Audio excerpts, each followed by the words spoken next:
a lot of fun because we're asking the question, I should say, are you an influential nonprofit?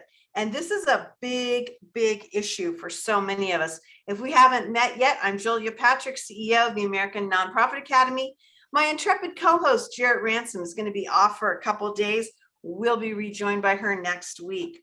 Again, we want to thank all of our presenting sponsors who are with us day in, day out, as we move into year 3 of the nonprofit show, which blows my mind to say that. But yes, we're moving in to year 3, 450 plus episodes. I'm giving you a pom-pom shake for that right now. Woo, that's amazing. Thank you, Marianne. That's the best. And you know what? If you missed our live episode, you can see us on Roku, YouTube TV. I should just say YouTube, Amazon Fire TV, Vimeo. Speak into your smart speaker and say the nonprofit show, and it will freakishly come up. Okay, Marianne Dersch, you are back with us. Woohoo! CEO, I should say Chief Excitement Officer. That's why I sit so close to pom-poms. Well, that's the way to be. That's definitely the way to be. Here's Marianne's communicating how to get a hold of Marianne. But okay, let's dive into it because we're talking about influence. And in the green room, we were talking, you were giving us your idea of what influence means. So if you could start there and then talk to us about what the traits are. Yeah. So first I'll say influence is like I feel like the word gets kind of a bad rap lately. You know, it's like I'm an influencer, which feels like, you know, can feel a little shallow or a little conniving. And so then influence, my definition and the definition that I work with is getting people you have no authority over to do what you want them to do. Mm-hmm. And so in the nonprofit space, we have so many people we have no authority over that we need them to do things. And easily, it's the ability to easily enroll people in your vision. Mm-hmm. And a lot of times in our world, we kind of feel alone, you know, like we're carrying this organization on our backs and trudging through. But the traits of an influential nonprofit is that is no longer the story, that you feel the connected and the support of a community. And you feel that, you know, you are not in it alone, that you have a army of support around you. You know, Marianne, that's a fascinating thing to frame it that way. And I would have never framed it up that way myself, but it seems to me that isolation in that sense probably leads to burnout. It leads to job dissatisfaction. And think about when you are supported and engaged in that way of being like, yeah, we're in a team, we're going through this together. It allows you to move through tougher times. I mean, so it's a healthier thing. 100%. Like, you know? And like the organizations that I work with, you know, during COVID, they felt the love from their board. They felt the love from their donors. They asked and got, you know, that's the thing about influence is when you have influence, you can easily ask for and receive what you want. Mm-hmm. And a lot of times, you know, that asking for money, asking for support, like that can feel really overwhelming. And so mastering the art of influence is being able to easily ask for what you want and have people respond. And you're right, you know, that I think isolation is a big issue for us, like for the community in general.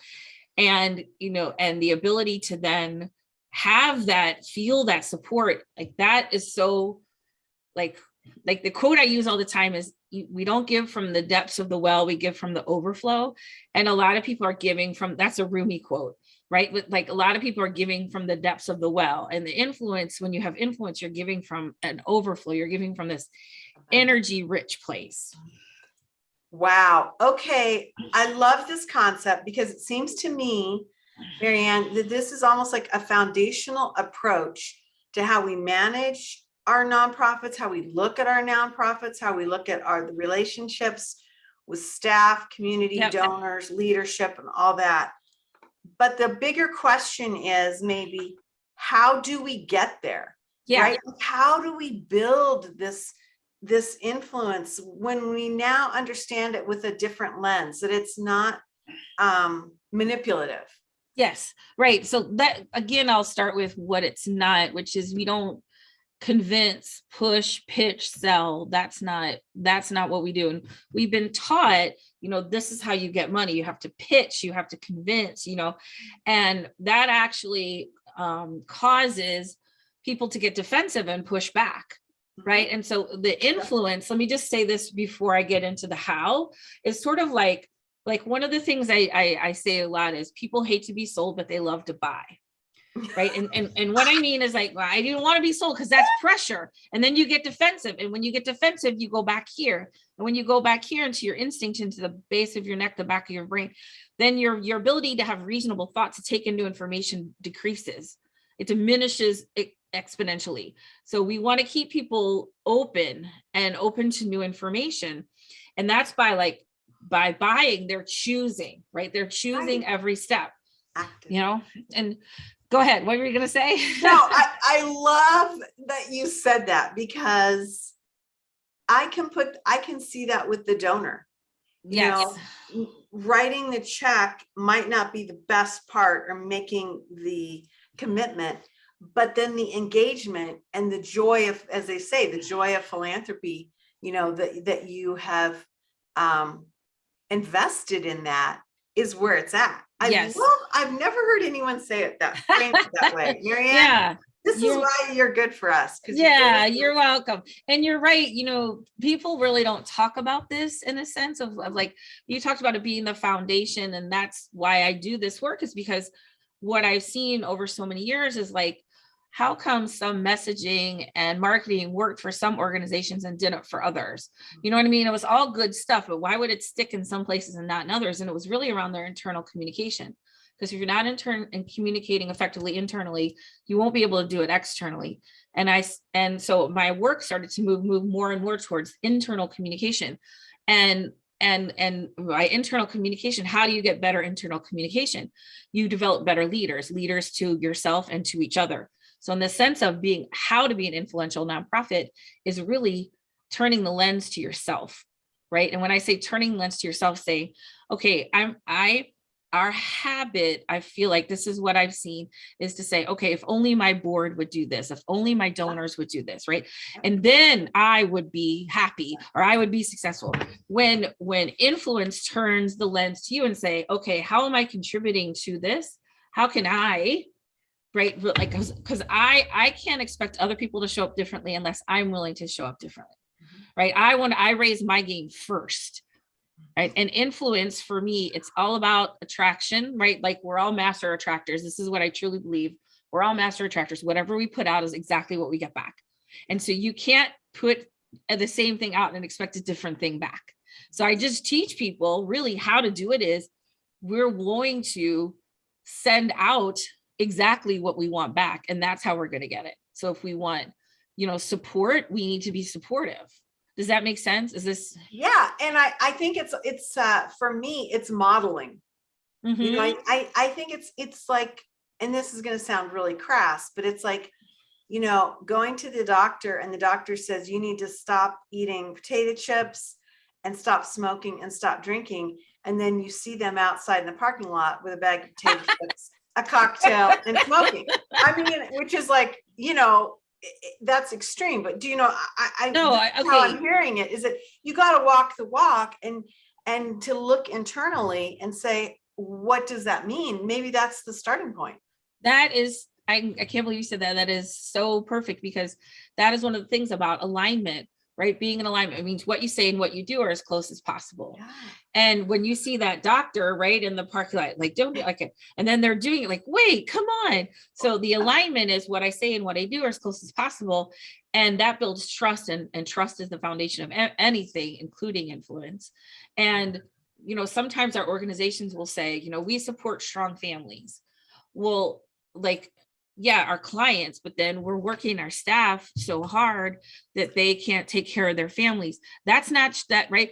Like, it's alignment we support strong families all across, not just these families. And that's what sometimes the culture can be crazy making, because you're like, wait, why doesn't this not sit well with me? oh, okay, that we're out of alignment because what we say and what we do aren't as close as possible. So what can we do to put ourselves into alignment? And we were talking earlier about like showing up with confidence, but that's how we create the confidence is like, I understand who I am as a person, as a leader, and as an organization and the value that I bring.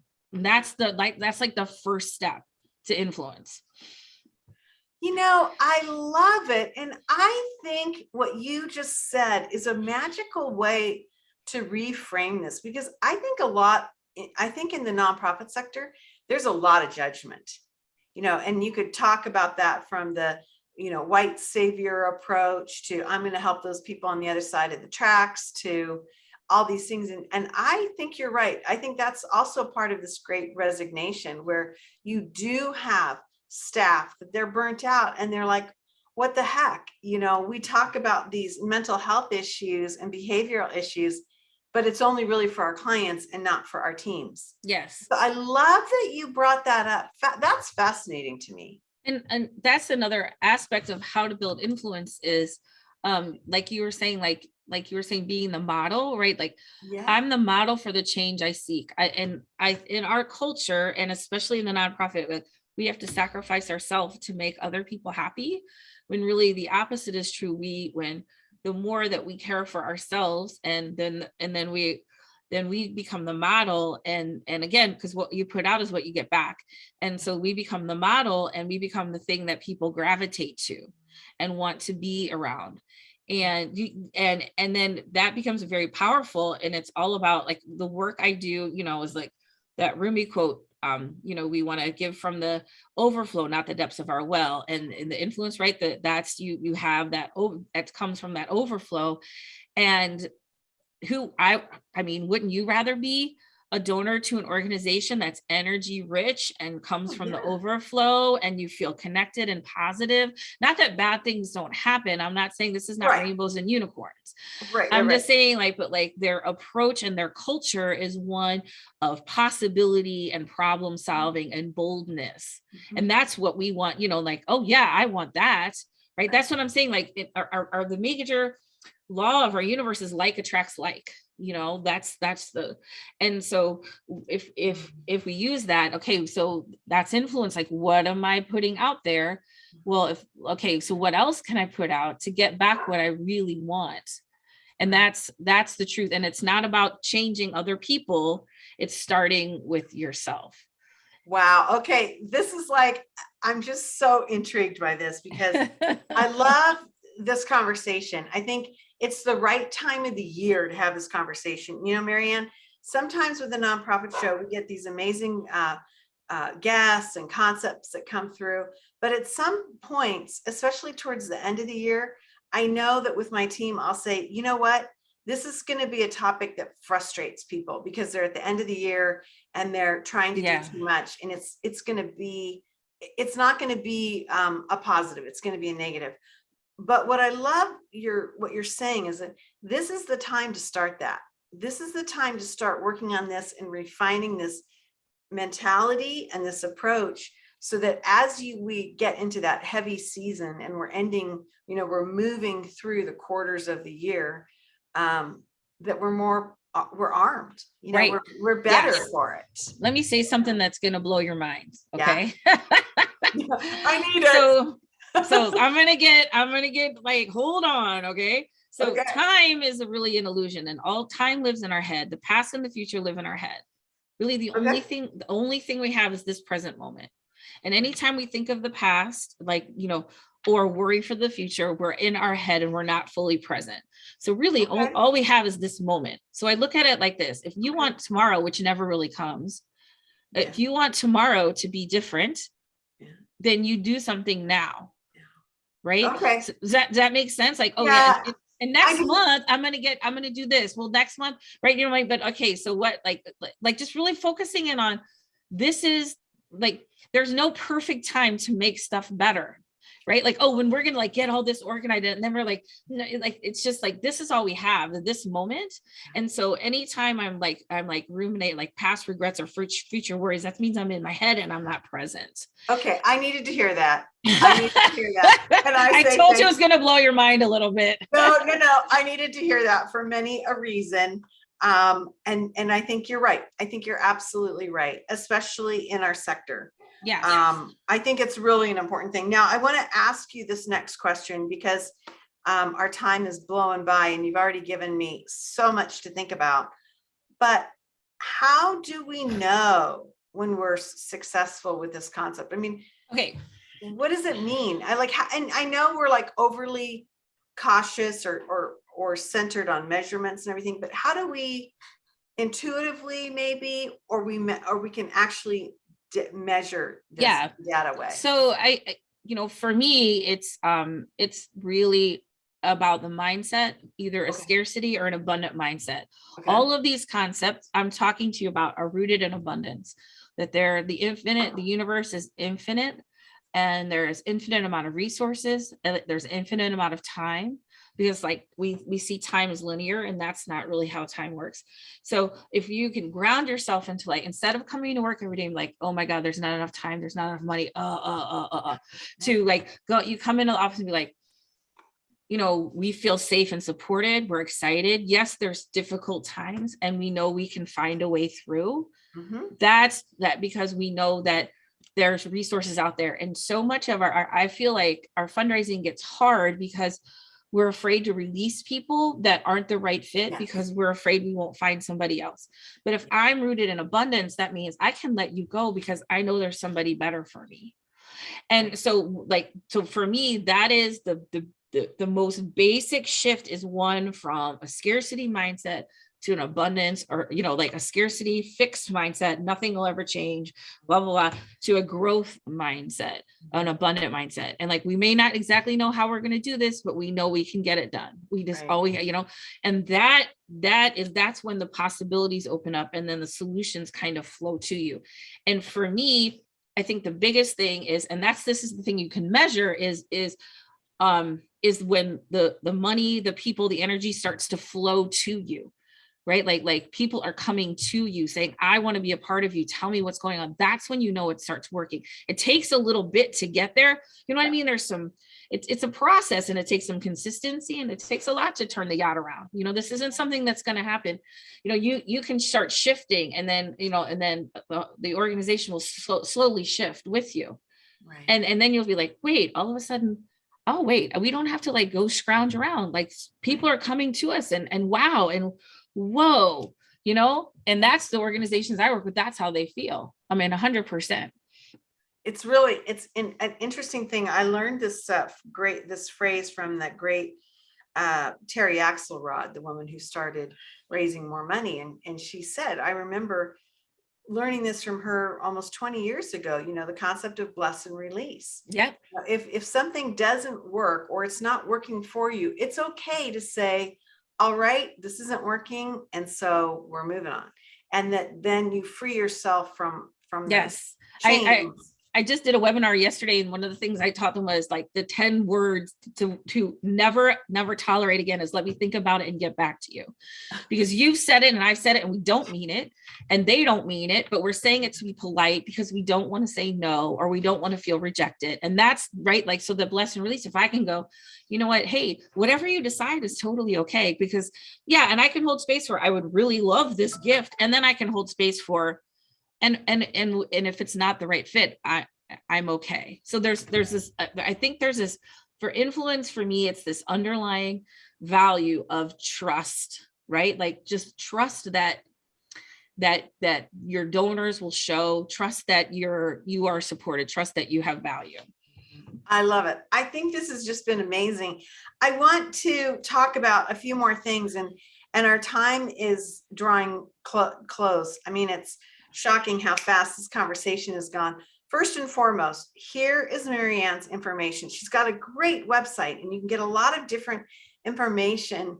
And I think it's just so positive and supportive and giving, for at least for me, Marianne, it almost articulated things that I kind of know intuitively, but I needed like a reframe or just like an injection of, yeah, this is the mentality. This is where I need to be.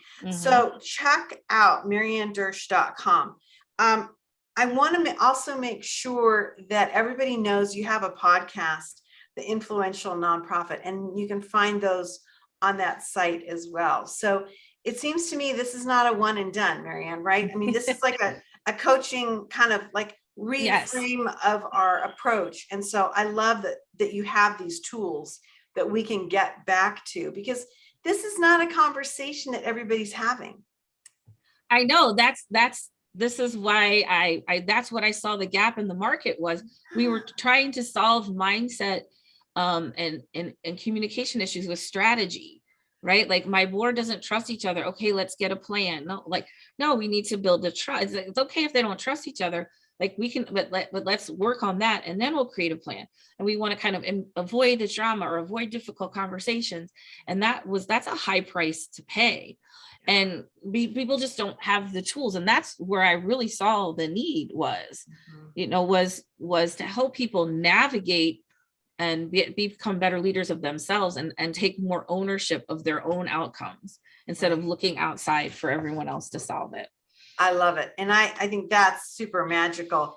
One other thing I want to dig into is, this is such an interesting thing. The Donor Attraction Forum, it's your second annual. It's coming up later in the month. Talk to us about that and share with us how this looks and how it works. Yeah, so this is a 2-day event. I have gathered so many amazing people to talk about attracting donors, the different facets of it. So from using advocacy to attract donors, to copy, how to craft your copy and messaging, how to use video to attract donors, and I assembled using email, like how to better, because I think that's a big thing that nonprofits and that's an inexpensive tool that we could use so much more effectively to attract donors. So how do you bring people into your organization? And we're really going to cover a bunch of stuff.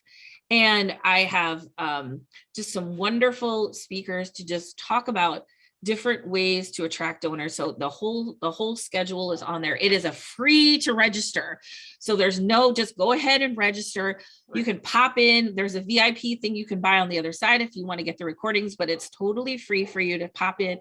I'll be speaking more in depth around influence and growing your influence as well. Like some of the concepts that I shared with you, I'm going to go in a little bit deeper, especially like around managing rejection and objections,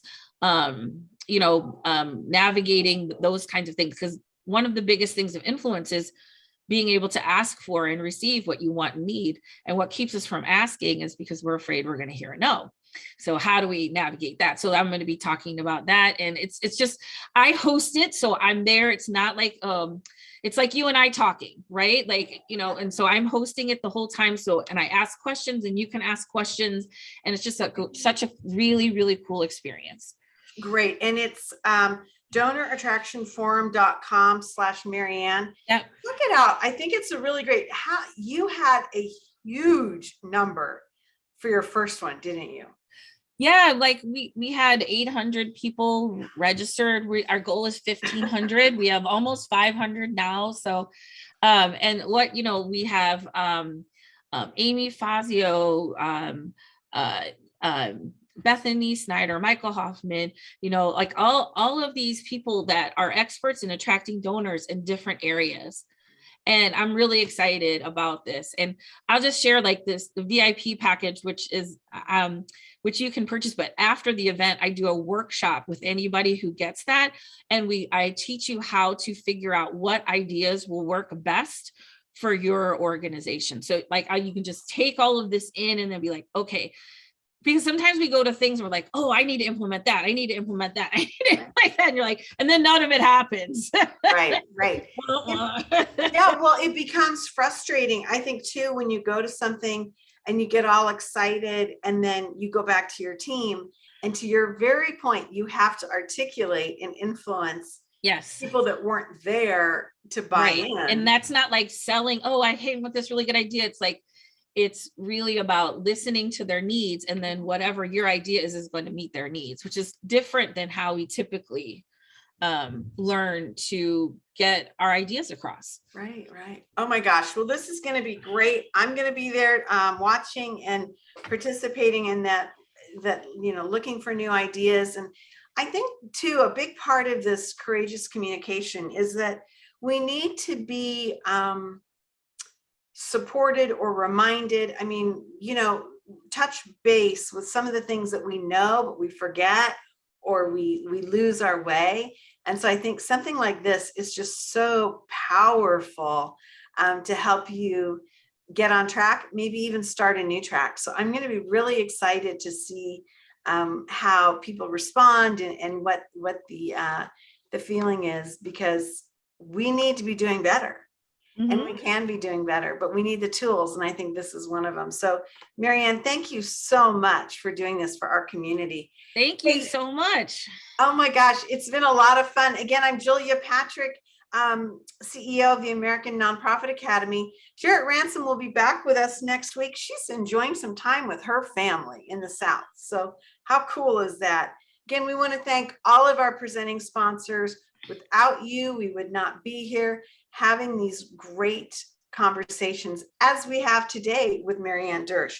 It's been a lot of fun, Marianne, and I suspect we're going to have you back on because I love your energy. Oh, thank you. And I love the things that you say. I think it's really powerful. And it might be fun to have you back on in a bit to find out what your take is and the pulse of what you're seeing with this, Q1 and Q2. Yeah. Because it's a different time, but it's going to be the same time. We're going to be having to deal with the things that we're dealing with. So best of luck. You're going to rock it by the end. Thank you. By the end of the month. This was the fastest 30 minutes ever. I know. Believe me, it goes fast for me too. It really, really does. Hey, everybody, check out mariannedersch.com. I think you're going to find a lot of really cool things as we were talking about.